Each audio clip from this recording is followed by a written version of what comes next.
Assalamualaikum warahmatullahi wabarakatuh. Salam dan bahagia Bapak Ibu Guru dimanapun berada.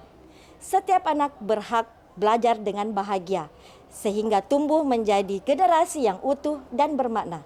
Saya Haryanti, Guru Biologi di SMA Negeri 6 Palopo. Dunia pendidikan menuntut perubahan. Guru dituntut menghadirkan pembelajaran yang berkesadaran, bermakna, dan menyenangkan, sekaligus memberi pengalaman nyata agar mereka siap menghadapi kompleksitas kehidupan. Sebagai guru biologi, saya melihat celah besar di sini. Biologi sering dianggap sulit, abstrak, padahal sesungguhnya ia adalah ilmu kehidupan yang berkembang di sekitar kita. Salah satu materi penting di fase F adalah pertumbuhan dan perkembangan makhluk hidup. Namun kenyataannya, pembelajaran sering terhenti di teori dan hafalan. Buku hanya menampilkan grafik tanpa alat peraga yang benar-benar menunjukkan bagaimana faktor eksternal mempengaruhi pertumbuhan secara nyata. Akibatnya, kemampuan murid dalam menafsirkan data dan memahami konsep secara mendalam masih terbatas. Hal ini terlihat dari hasil rapor pendidikan SMA Negeri 6 Palopo tahun 2024, di mana kemampuan literasi dan numerasi murid baru mencapai 62,2%. Sebagian murid masih perlu intervensi khusus. Dari tantangan itulah lahir gagasan inovasi pembelajaran mendalam yang saya beri nama CINTA. CINTA merupakan akronim dari Coding Inovatif Deteksi Faktor-Faktor Eksternal. CINTA merupakan media pembelajaran yang saya kembangkan berbasis mikrokontroler ESP32, sensor suhu, sensor kelembaban, dan sensor soil moisturize untuk mendeteksi faktor-faktor eksternal secara real time. Bagaimana media CINTA dapat saya terapkan pada pembelajaran biologi? Mari kita simak selengkapnya pada tayangan berikut. Inovasi ini tidak lahir dari satu tangan. Saya memulainya melalui inquiry kolaboratif bersama rekan guru biologi, informatika, dan matematika di SMA Negeri 6 Palopo. Bersama guru informatika, kami merancang sistem sensor dan mikrokontroler. Bersama guru matematika, kami mengajarkan cara mengolah data, membaca data hasil pengamatan. Kami juga berkolaborasi dengan penggiat Internet of Things di Kota Palopo untuk membantu proses pengodingan dan penyempurnaan perangkat agar siap digunakan di kelas. Semuanya kami rancang untuk satu tujuan, menghadirkan pembelajaran lintas disiplin yang nyata, menantang, dan benar-benar bermakna bagi siswa. Pembelajaran saya mulai dengan satu pertanyaan pemantik. Sekarang pertanyaan saya, dari ketiga tanaman ini ada yang layu, ada yang tumbuh subur, ada yang mati. Kenapa bisa ada kondisi layu, tumbuh subur dengan mati? Kan pasti biasa lihat tanaman seperti ini kan di lingkungan rumahnya. Kenapa kira-kira? Ada yang bisa kasih pendapat? Oke, silakan Dina. Ini tanaman yang paling kiri dari saya mati karena kurang air, kurang dirawat juga.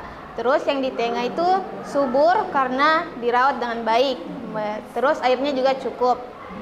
Terus yang layu itu awalnya sudah tumbuh subur, tapi pada akhir-akhirnya itu kurang menerima air yang cukup lagi, Bu, sehingga layu. Pertanyaan sederhana ini menyalakan rasa ingin tahu murid. Mereka mulai berdiskusi, berhipotesis, dan merancang eksperimen mereka sendiri. Setiap kelompok diberi alat CINTA dan beberapa pot tanaman. Mereka langsung memasang sensor suhu, kelembaban udara, dan tanah. Murid kemudian mencatat data yang muncul di LED setiap 5 menit. Kemudian pengolahannya diubah menjadi tabel dan grafik. Dengan bimbingan guru informatika, mereka belajar menggunakan Excel untuk menampilkan hubungan antara suhu, kelembaban, dan pertumbuhan tanaman.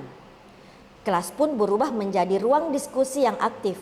Murid yang biasanya diam, kini berebut menjelaskan hasil grafik mereka.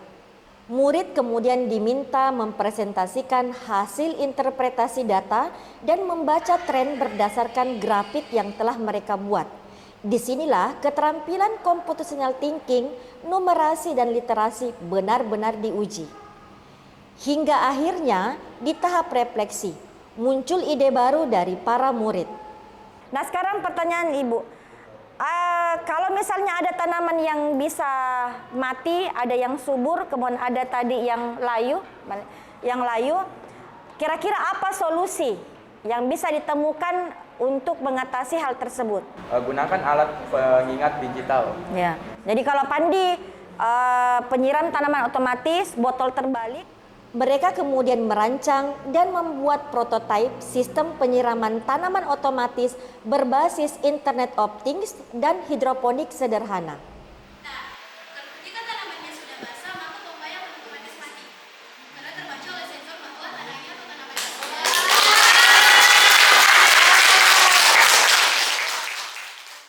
Dari hasil observasi dan asesmen formatif, kemampuan literasi dan murid mulai meningkat signifikan. Mereka mampu menjelaskan hubungan antara faktor lingkungan dan pertumbuhan tanaman menggunakan data nyata. Mereka dapat membuat grafik, menghitung rata-rata, dan menafsirkan hasil dengan bahasa ilmiah. Puncaknya, hasil karya mereka mewakili SMA Negeri 6 Palopo dalam pameran inovasi Young Coding Achievement se-Sulawesi Selatan tahun 2025 dan terpilih menjadi 10 presenter terbaik dari 256 peserta. Saya merasa tertantang untuk mengembangkan inovasi pendeteksi sekaligus penyiram tanaman berbasis IoT ya. Karena saya sudah memiliki dasar coding disertai dengan bimbingan Bu Haryanti dan Pak Isgal, sehingga inovasi ini bisa berkembang dengan baik yang saat ini kami gunakan untuk pengamatan pada tumbuhan.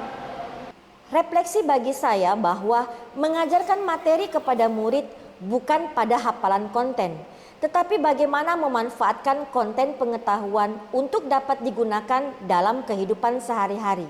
Pembelajaran ini dapat dirancang dan digunakan oleh guru mata pelajaran yang lain karena mudah untuk melaksanakannya. Media Cinta adalah media digital dengan harga sensor dan mikrokontroler yang relatif murah dan terjangkau.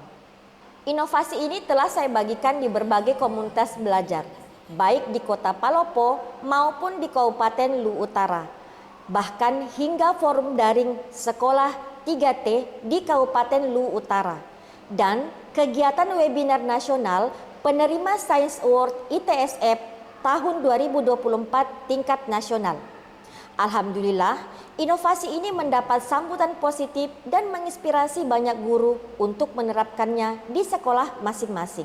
Kali ini kami bekerja sama dengan SMA 6 Kota Palopo beserta guru pembimbingnya Ibu Haryanti dan beberapa siswanya yang membuat atau mengembangkan proyek berbasis Internet of Things, yakni penyiram tanaman otomatis berbasis Internet of Things. Ternyata saya baru tahu bahwa belajar biologi berhubungan dengan mata pelajaran lain seperti informatika, yang dimana kita menggunakan alat sensor untuk mengukur kelembapan, suhu, serta soil pada tanaman. Selain itu, matematika juga berhubungan dengan biologi. Saya banyak mengucapkan terima kasih kepada Ibu Haryanti yang telah banyak berbagi kepada kami. Selaku mentor di SMA Negeri 6 Palopo, kami banyak menerima ilmu dari beliau.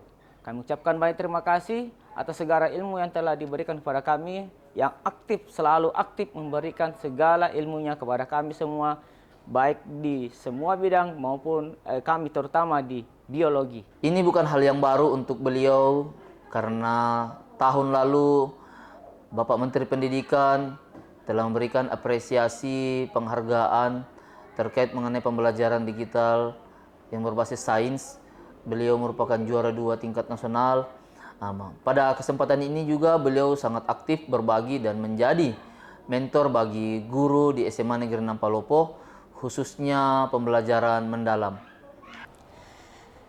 Itulah inovasi yang telah saya lakukan. Semoga bermanfaat dan menginspirasi bagi kita semua. Salama kita pada salama. Wassalamualaikum warahmatullahi wabarakatuh.